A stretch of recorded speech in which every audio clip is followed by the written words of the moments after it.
Пиете ли достатъчно вода през деня? Всъщност, дори да успявате, не означава, че се хидратирате достатъчно и че усвоявате водата и минералите от нея. Затова сега ще ви представя най-новият продукт на компания Aquasource. Продукта за електролити и хидратация.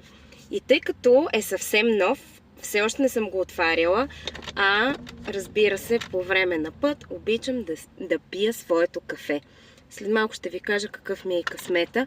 Първо да приключа с електролитите.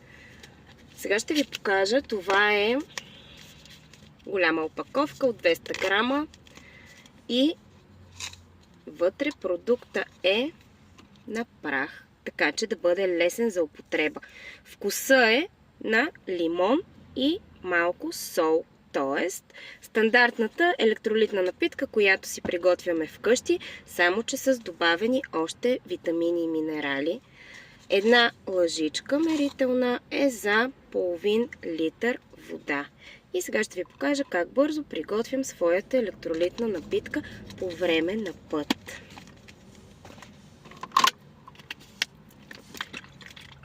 И пия си кафето, пия си водата и съм спокойна за моето тяло.